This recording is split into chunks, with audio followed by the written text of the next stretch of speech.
Hello and welcome to Roporaj. This is Danish bin Nabi. In today's segment of Roporaj, I am joined by Professor Iqbal S. Hasnain. Mr. Hasnain has recently come up with a new book titled Fault Lines in the Faith, which is published by byRupa Publications. The book is about the crisis that is going on in the Middle East. It also tries to shed light on the disruptive history of the Muslim world. Mr. Hasnain has dived deep into the Middle Eastern politics and has come up with a nuanced analysis of the relationship between the Arab countries and its impact on the Muslim world. Rest from the author. Mr. Hasnain, as you explain in the book about the divide between Shias and Sunnis after the death of Prophet Muhammad, peace be upon him, was this divide a political divide or a religious one? So thank you very much for having me in your discussion. Let's first put the Islamic history in perspective. Say between 623 and 1744, the Islam was really with peace with other religions and mainly following Sufi Hanafi Islam. Sunni Islam, and majority of the people in the world. I'll come to your question a little bit, and then between 1744 and 2017, uh, it became a strident, violent, and intolerant with other faith. So we will explain how it happened that in this period it became more intolerant to other faith than it was in the earlier period. So coming back to your question, what happens after the death of the Prophet, peace be upon him? What happened that there was a succession war, and there was the three Sahabas, which was very close to him, family friend, very relative friends, and all that, and they always worked with him. So there is a division in the followers at the time of Prophet's death. That may be his son-in-law, which is also very close to him, and his Ali, and is also his relative. So some group was pushing his name, and some group is pushing the first Khalifa's name. So ultimately, even Ali has agreed to that, and that's why the three Khalifas were there before him. So there was no family rift. He tried to bridge the gap between the followers of the Prophet and those who are pushing, spreading the Islam after the death of the Prophet. So that was the one thing that was a political element in that. But after the war in Karbala, which is in 644, I think 640 or 644. Let me check the date. It was 644. 680. I'm sorry. Oh, sorry, 680, yes. 680. 680. So 680, then it became a theological movement. Those who are following Ali will become the Shias, and those who are not following, they call them the Sunnah, means the followers of the original. And so that was the practically the main reason of the division in the first division of the Islam. You also briefly explain about the Battle of Karbala.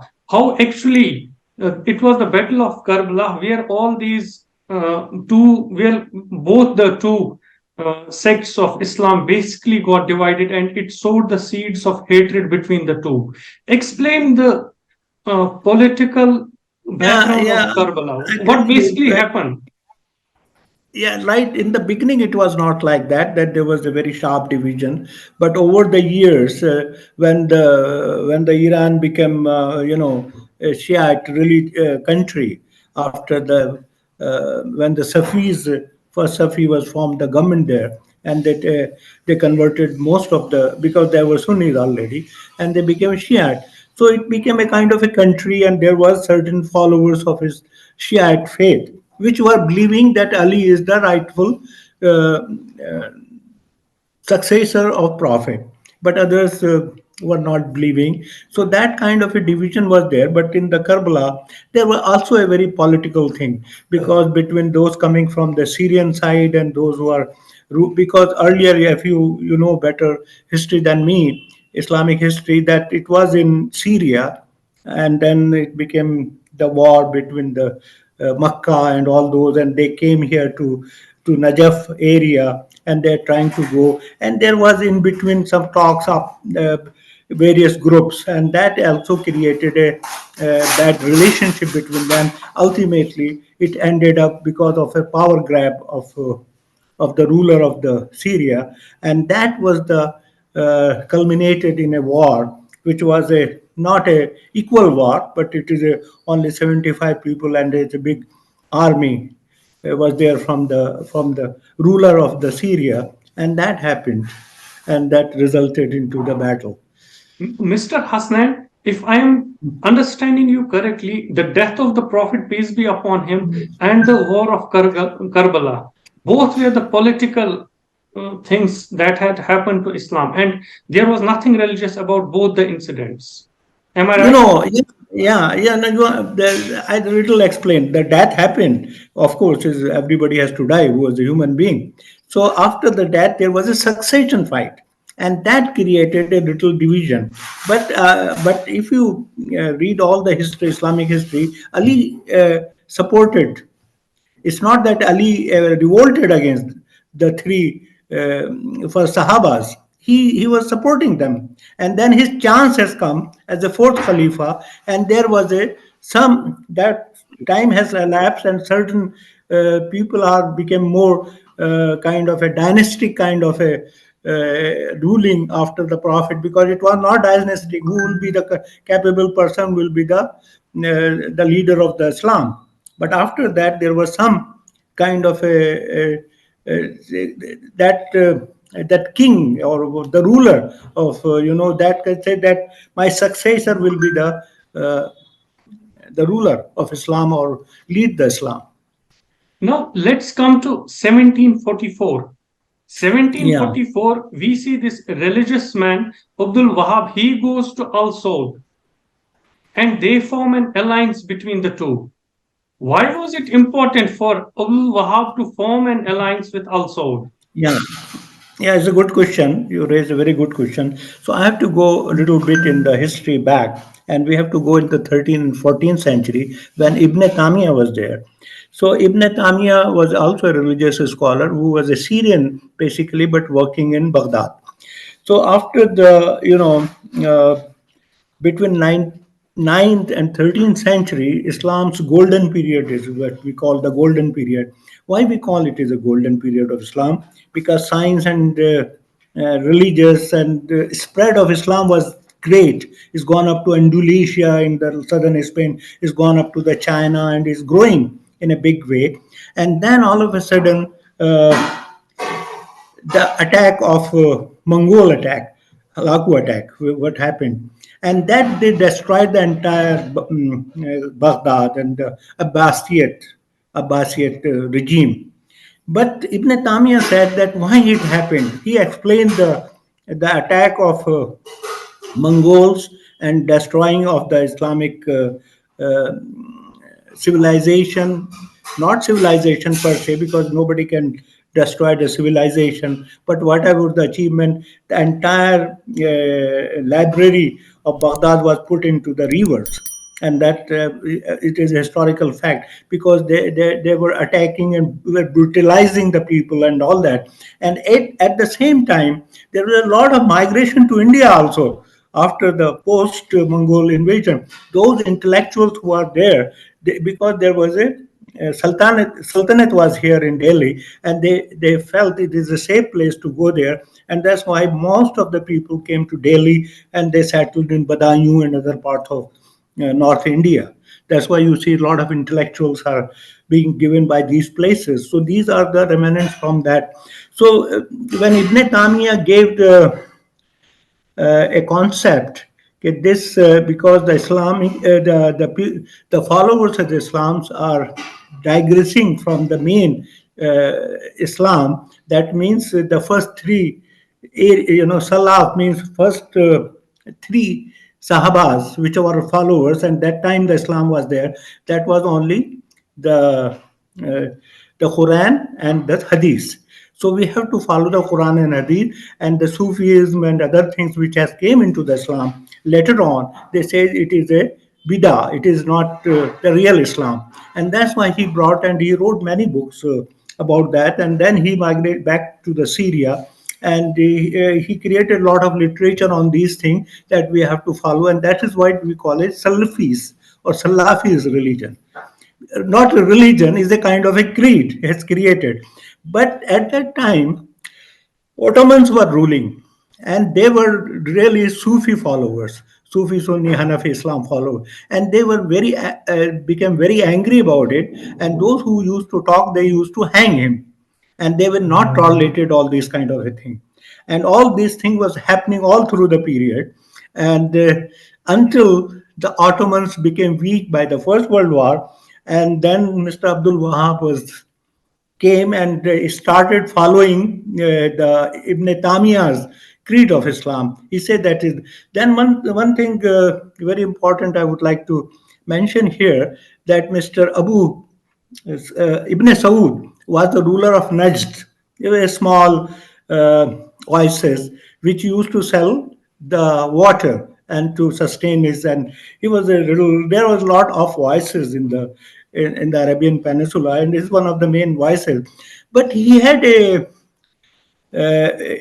what he thought, that he wanted to capture Hijaz, because it's the money spinner at that time. And Because of then the Hajj pilgrims.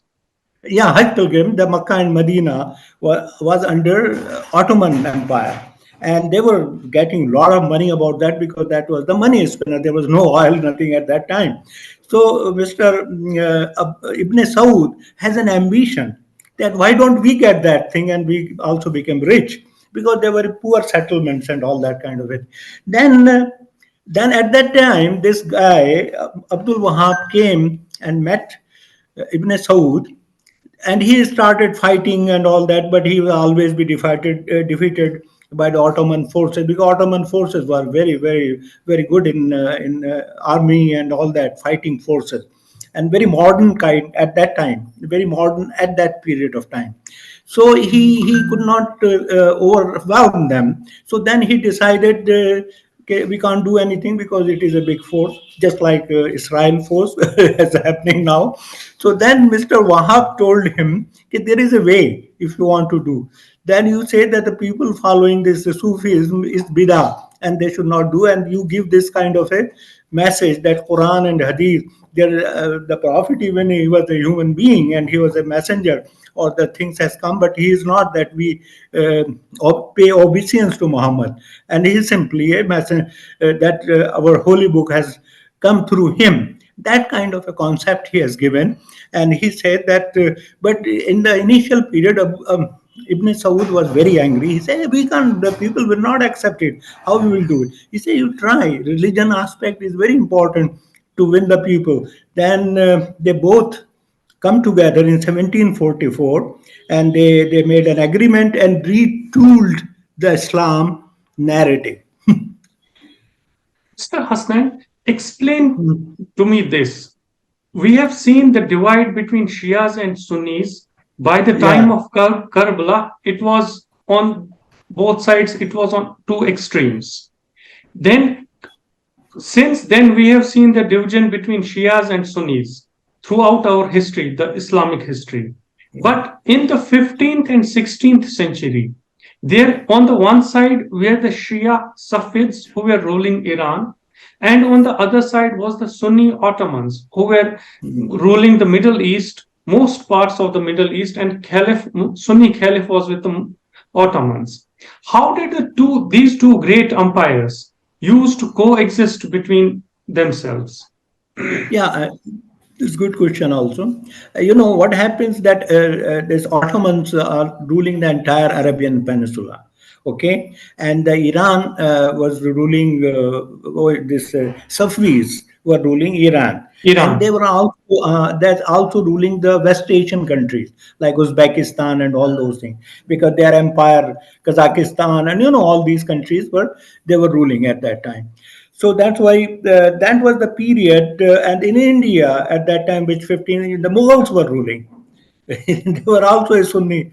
So it on the one side there were Mughals, on the middle was the Safavids, and on the other side were the Ottomans.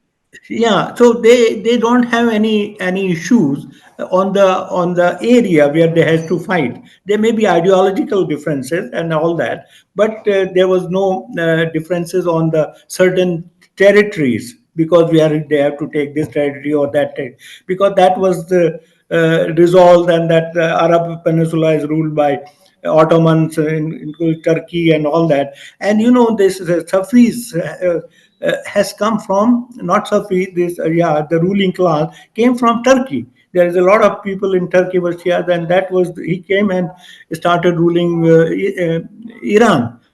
So this is spread, and in between, some of the portion of Iraq came under Safis, and that's why a lot of Arabs has become Shias there.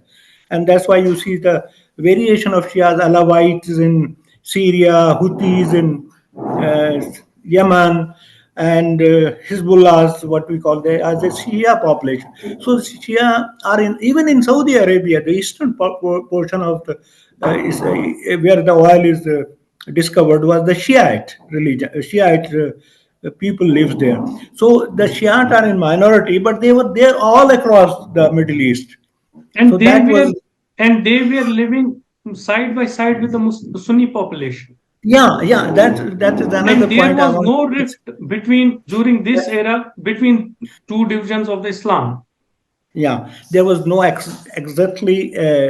You are right. There was no division till the because when at the time of Shah of Iran, when he was ruling Persia, so he was very close friend of Saudi Arabia and even Israel. He is very close, and they used to supply oil to Israel. We will come to that part bit later. First, explain that there was no division between two sects of Yeah. Islam. So all countries were known as Islamic countries before. But in 1970, that's why my book is says that the events of I am now coming to 1917. 1979, you're coming right. Yeah, So yeah. I want to explain this, what you have asked me this question. In After 70, yeah, the Islamic revolution of Iran, which was from the bottom up revolution, not from the top, or some army people have not removed the Shah of Iran, but the common people have a kind of uprising, and they installed Khomeini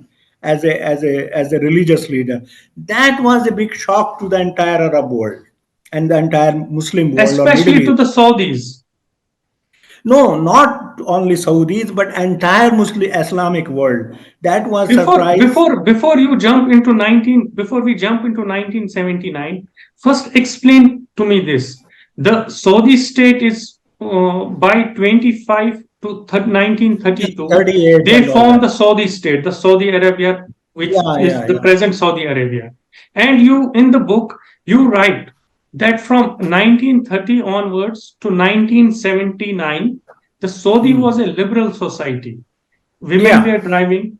There were all sort of liberal things. The Picture halls were secularists, there, TVs were there, and all that. yeah. But what happened with the Islamic Iranian Revolution in 1979? That things changed not only in the Arab world or the Muslim world, but in the mainland Entire Saudi Saudi. Arabia as well.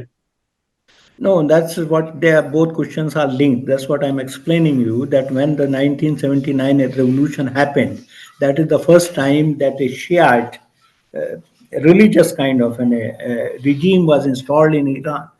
Earlier in Iran, there was no religious backed kind of a regime. Even the Safis were not that. The Safis were liberal people, and even the Shah of Iran, of course, is very liberal. So this is the first time a Shia religious state is established. Then, in the beginning, if you see, I have written in my book that Saudi Arabia welcomed the revolution in Iran, and they say that both of us we are based on the Quran, and we will be more have a future relationships and like that. But later on, as the Shia revival took place all across the Islamic world, earlier there was no Shia revival, so they were looking for towards Mr. Khomeini as their leader. And you have seen that even in India or everywhere where the Shias, Imam Baras are there, they used to put up the photograph of Imam Khomeini. Khomeini. Earlier they were not using any photograph of any religious leader at that time, even in other parts of the world.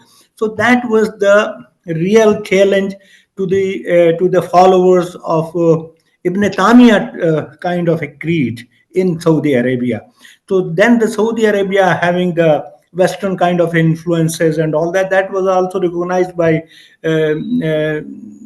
Crown Prince Salman, that we were very normal, just like other Arab countries before 79. So 79, then that group I have written, Otama, yeah, some name is there, they seized the Kaaba and they forced the ruling Saud family that either you change your ways, otherwise we are going to rule the country. So then they have an agreement, and that agreement was that okay, we will be the ruling class, ruling elite, and we'll provide you a lot of funds.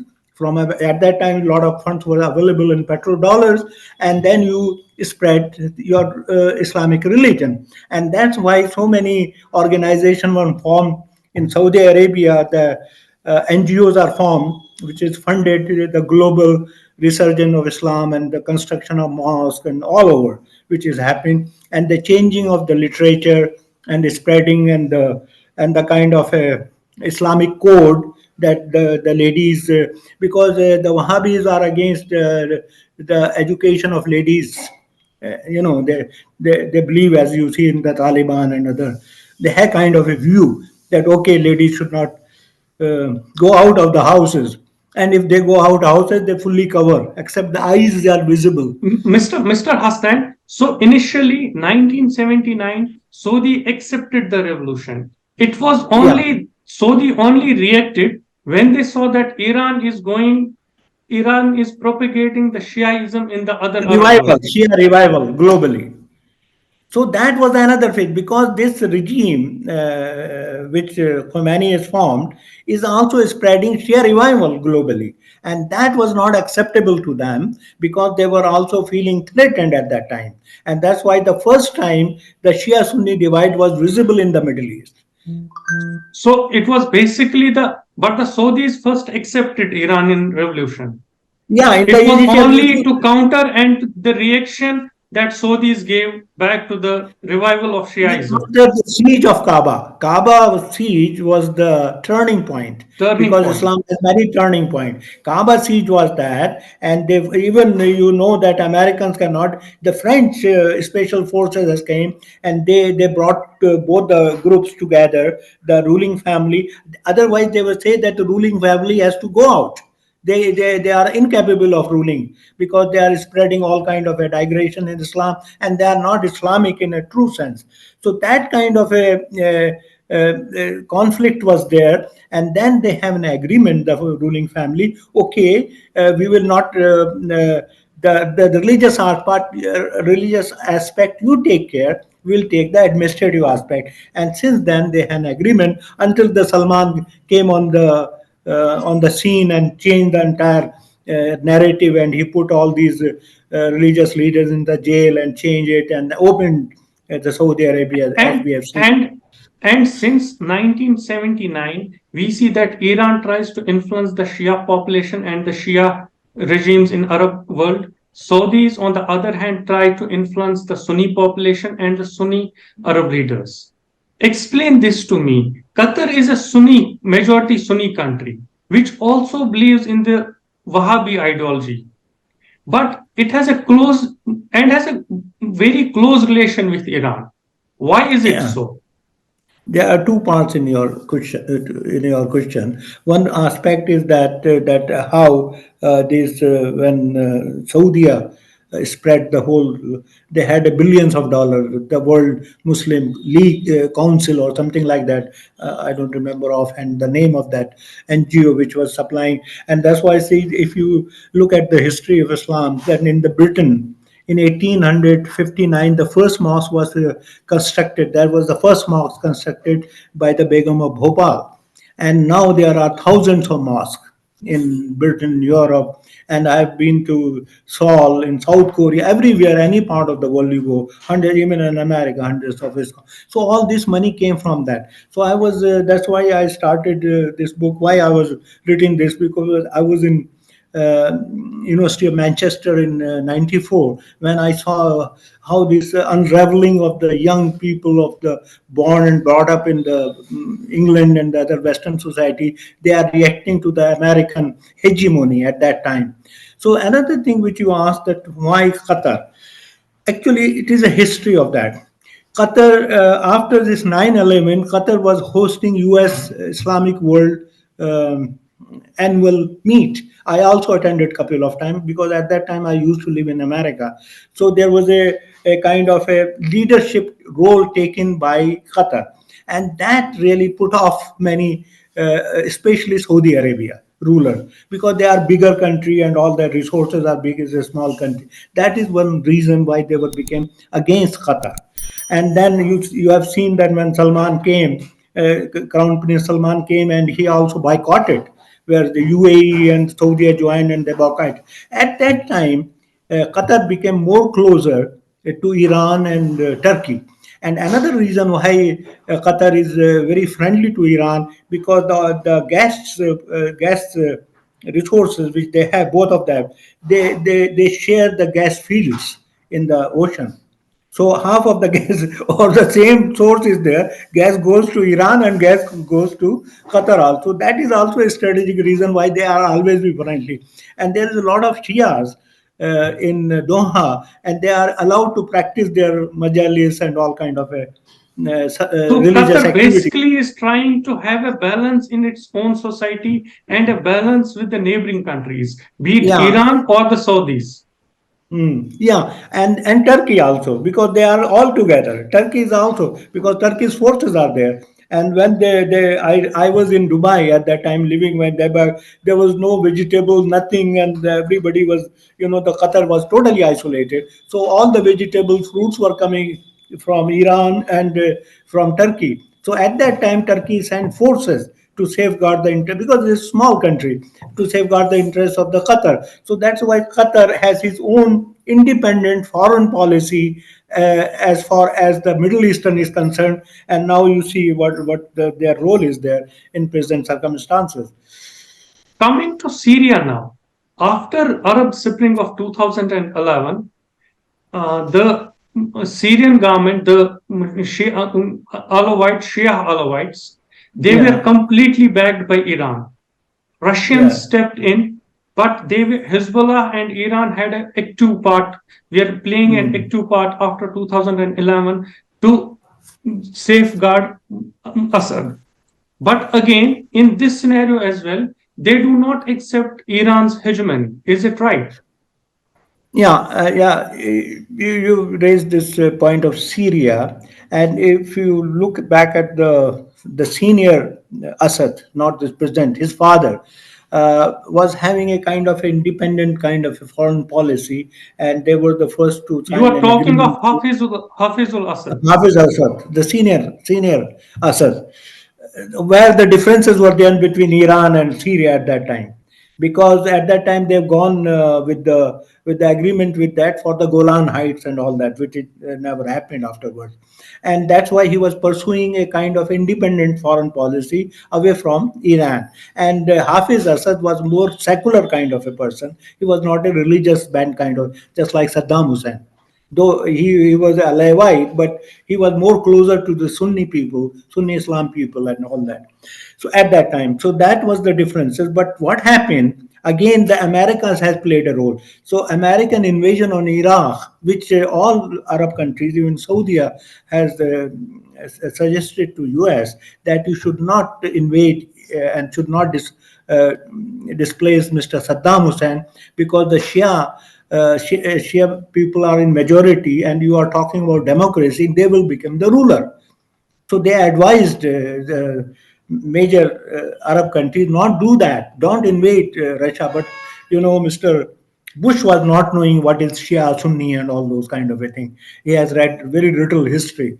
The Middle Eastern history. He say, okay, there will be Democrat, they will, so there will be a prime minister and the president election will be had, things like that, and they invaded on a false pretext. They say that Mr. Saddam Hussein has the weapons of mass destruction. They created a kind as just they created in here in the regarding Hamas. They will destroy the world, and they said, and that brought the whole world, not whole world, but some European countries together, and they invaded, and there was nothing. There's no weapons of mass destruction. There is no nuclear weapon. There was nothing, and they destroyed the social structure, uh, because the Iraqis first are the Arabs, then they are Sunni or Shias and all that. They destroyed the thing, and then the Bremen, which I've written in detail, how mismanaged by the U.S. in that, and they say that entire army of Mr. Saddam Hussein will be dispossessed and removed all their civil services, and they brought some Shias, young men, and all that with no experience to put them in his places, and that was disaster for Iraq, and that also led to the formation of Islamic State, which I have explained in detail in my book. Mr. Hasnain, in the book, you have also tried to explain the Shia crescent. Explain to the viewers what this Shia crescent is. When this has to related to the uh, U.S. kind of a pressure on Iran, and Israel angle to it, because Israel, if you look at the history of Iranian leadership, they always oppose the existence of Israel all through the leaders, and they have never wavered on that. And they say that it is a country to be administered by the Palestinians, and there is a big kind of injustice has been done to the Palestinian people. So, to Israel in complicit with America, and they were the people who are putting pressure on America to put up a lot of sanctions on Iran. And sanctions of Iran put up very severe type, even the Trump time, and that's why they call as a regime of most sanctioned regime in the world. But still they are the people, they have a civilization, they have education, they have survived they are selling their to Russia and China and other countries, and that is how their little economic presence is there in the global world, in a globalized world. So what happens then? Uh, what was your question now? Can you repeat it? Sir, I was basically asking you about the Shia crescent, Oh, yeah, got it. which So what happens? Tehran is trying to develop. Yeah, it is already developed. As Tehran are using that. Actually, this word first used by the Jordan king to explain that the Shia, because then the Shias of the Middle East, entire Shia community of Middle East was looking forward to Iran as their leader. So that's why whether the Houthis, the Alawites, or the Hezbollahs, or since Iraq became independent and Shia government was installed, so that was the kind of a crescent was created. They are the proxies of Iran. If they want to fight Saudi in Yemen, they were arming the Houthis. Houthis are the Zaydis Shias. Zaydis, they are also not Zaydis, but they are known as Zaydis. Shia is a kind of a sect of Shias, not fully Shias. They have their own leadership. Similarly, they were fighting when Saudi tried to intervene in Syria in the initial period of ISI and supporting the Sunni group. Then they are supporting the Mr. Assad, the junior Assad, president ruler of the Assad. And similarly, they are doing it in Iraq, and in Lebanon, of course, They are very powerful. Hezbollah group, they were the part of the government also. They have a political and army wing like Hamas. They have a political and army wing. Both wings, and that is how. So they were intervening in this period and punishing U.S. because their main major enemy is America.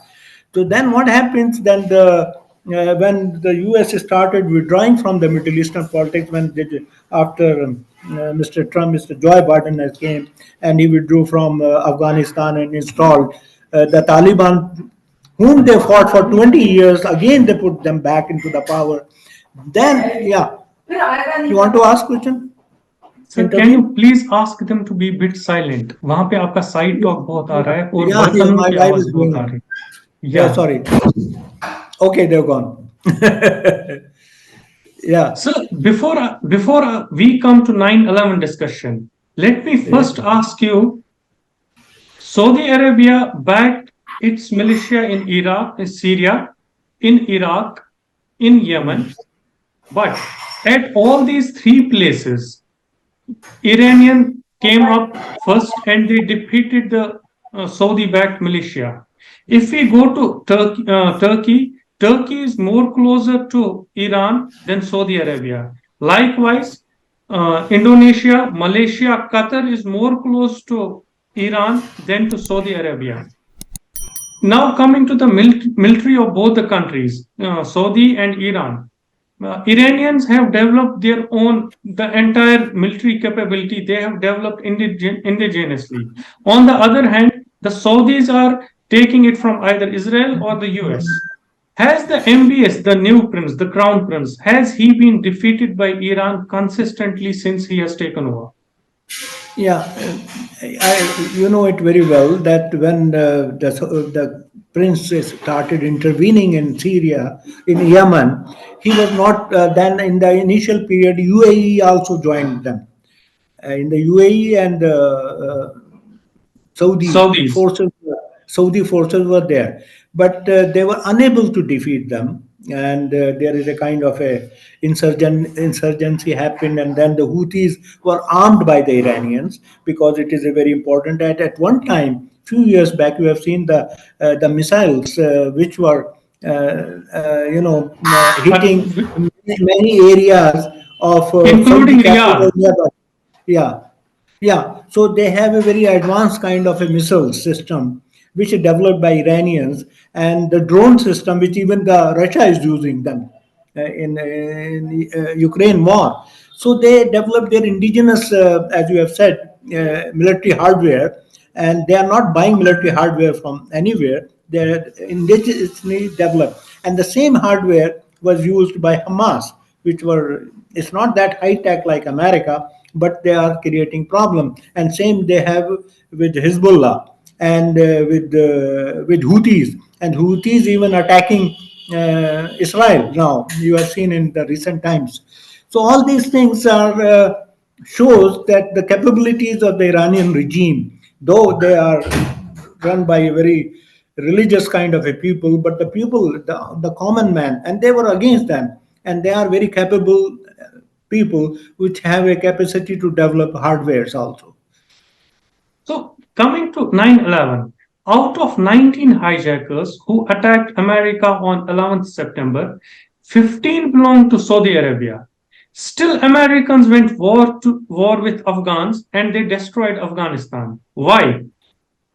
Yeah, in my book, I explained in detail how the Osama bin Laden, when this preparation was going on in Afghanistan, and they used to have a brainstorming sessions how to punish Americans.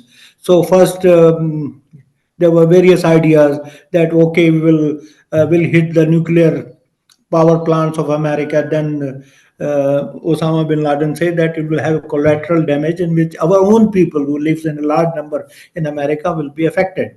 So you should then they brought about the idea of having the plane hijacked and all those things, and then hit the power center of America, like the financial power, the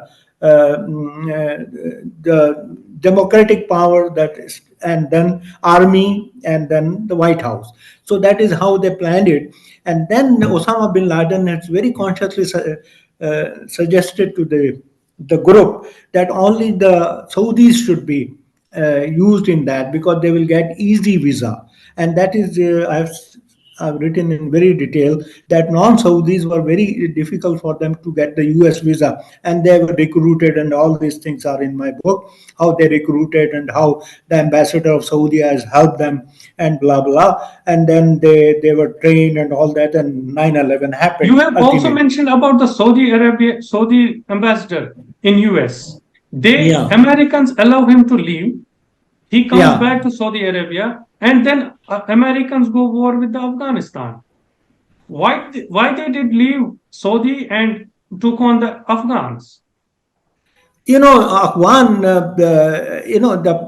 what happens in Afghanistan when the US withdrew from the Afghanistan, when the Russians had gone out, they say that job is accomplished. That's what the typical American attitude. Okay, we have done our job, but they left behind warring kind of various groups, ethnic groups, and all kind of things was happening at that time, and they were fighting each other, and the arms were there, which was left out by the Americans and all that. So at that time, they gave the Saudi policy to Iraq, or to Saudi, and And the Americans Pakistan. and Pakistan. Pakistan played a very bad role in that, and Pakistan actually encouraged to get more money, and their army as well became very rich and using all those things, and they were misleading the Americans also. Okay, where are the Osama bin Laden or his groups and all that? That is there in detail in my book. One can read it. So I'm not going into that. But the basic question is that how we, after that, the whole history is there. Taliban introduced by Pakistan, and they captured the power and that kind of things. And Coming, Osama bin Laden. Mr. Hassan, Yeah, coming back to 9/11, there was this yeah, 9/11 Commission report, and you have detailed in your yeah, book that at least 20 pages out of that 1200 voluminous commission report is missing. yeah, Why are yeah. Americans, I am again repeating and asking you, why are Americans safeguarding the Saudis? Yeah, the main reason is the economic reason, because Americans has a lot of because the military power, military establishment of, if you go outside Washington DC, there are big plants in Virginia which are making all these jets and all kind of missiles and all that. So who are the buyers? Who has the money? The money is with the Saudi, so they are dumping there, and they are getting. So that is one reason why Bush, the junior Bush, junior Bush, which became after the senior Bush, when 9/11 happened, it was the junior Bush who was the president, and he has a personal relationship, personal economic interest, because he's also a oil explorer, oil supplier kind of a thing. He has companies who's interested in the oil businesses are there in Texas. So all these combined together, every president of America was compelled not to reveal those things. The direct involvement of Saudi, uh, some, not entire royal family, some portion of the royal family, because this ambassador was also a royal family, but not the main royal family, which was the ruling class, but some of their relatives. So they wanted to safeguard and give the kind of impression that the Saudis directly involved, and they never. That's why they withhold that report. 20 pages report is still, even Obama was forced by so many groups, because those who wanted compensation, there was companies I've written in detail. They were asking that the report to be made it open, but they have, even Obama could not do it. Though Obama had a kind of a nuclear kind of agreement with Iran and all that, and that is also put off the Saudis. In the book, you have been consistently attacking Saudi Arabia for propagating wrong image of Islam. Why do you believe that Saudis are on the wrong side of the history as far as Islam is concerned?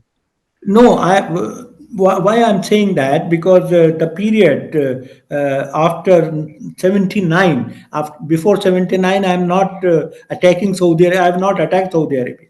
What I said is that their actions has actually created this kind of a spread of Islam. This Wahhabis kind of a, actually, if you look at the history of Islam gravity or Islam is spread two sides, one to the Mediterranean side, one to the Red Sea side. The Mediterranean side, you have Istanbul, you have Lebanon, you have Andalusia and all that. That was more business and more soft type of Islam.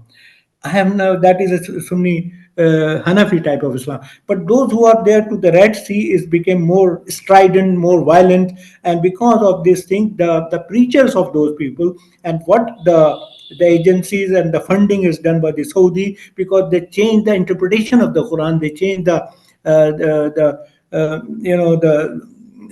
prophet sayings also, and they change it that way, that is the real Islam, and it's not other Islam is not a real Islam. And that is how until Salman came in the picture, it was, this narrative was spread out. That's why I say, and they had a lot of money. Money power is there, because they are sending the priests, they are sending and they're bringing. I remember when I was in Manchester University, a lot of students used to come in the summertime and they were given the talk and for the jihad and all those kind of a thing, that we have to hate others. And that was the bottom line in that kind of a creed, is to hate other faith. And Islam, basic Islam, doesn't allow or doesn't sanction that you hate other faith.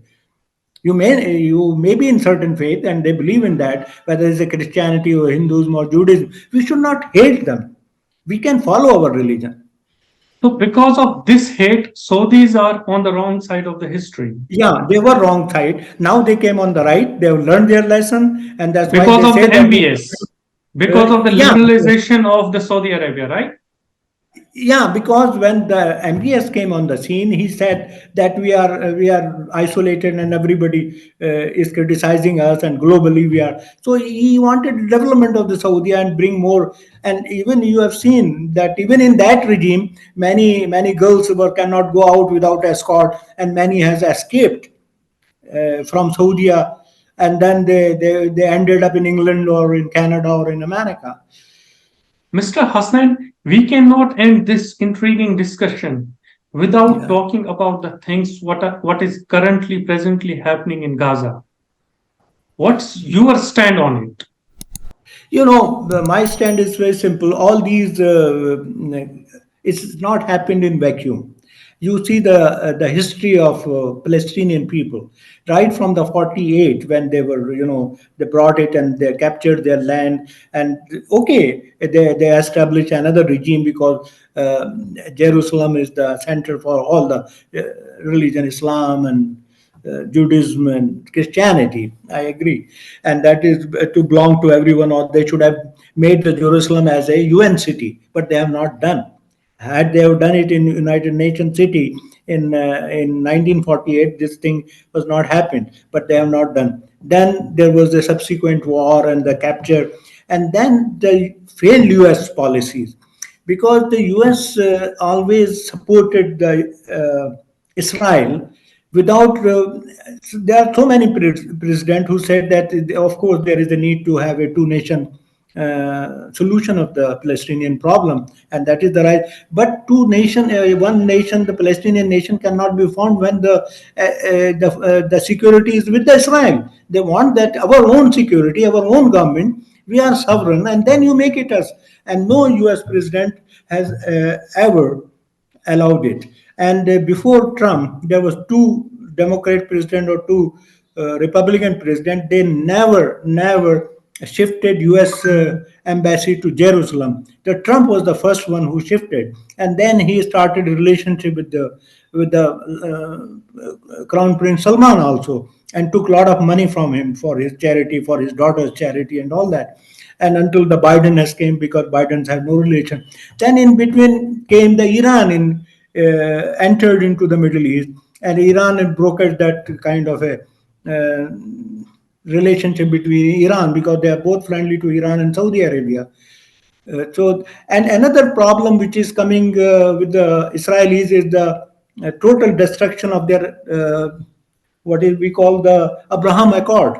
What will happen to the Abraham Accord? So, as far the Hamas is concerned, Hamas is like is a political wing also, and just like Taliban. Taliban has a political wing and the army. So, why the Americans has a negotiation? Trump and most Biden, why don't start negotiation with Hamas? They say Hamas is a terrorist organization. But I don't Israel agree. right now is killing children. Right now is killing innocent people. Right now Yeah, is bombing Gaza to back to stone ages. Is that justified? that is why they have a double standard. All the Europeans and the US policies have a double standard. One side, if 1,400 people, the whole hue and cry all over the world. When you have killed 1,400 and half of them are the children and the very innocent children. That's why they should start negotiation with Hamas. They have done as with the Taliban and make a final solution of the Palestinian issue because now they have a ceasefire started from today morning and where they will exchange some Prisoners, people. hostages, which will be released by Hamas, and there will be a Yeah, four-day ceasefire. because you see all these Al Qaeda, Islamic State, Hamas, Hezbollah, or you can call many others like Houthis, Taliban have a deep social roots in the society. So when you have the young people, you can always take out from the society, and they were ready to volunteer and become and cause the mayhem. Mr. Hasnain, we do hope that there is a possible solution soon to the problem of Palestine and Israel. I Yeah, once I hope. again hold your book for the viewers so that I hope people do read it to understand what has basically happened in the Middle East. Mr. Yeah. Hasnain, thank you very much for talking to me. Thank you very much, and I really appreciate to talking to me about this thing. Please subscribe to our channel Roporaj and press the bell icon to remain updated.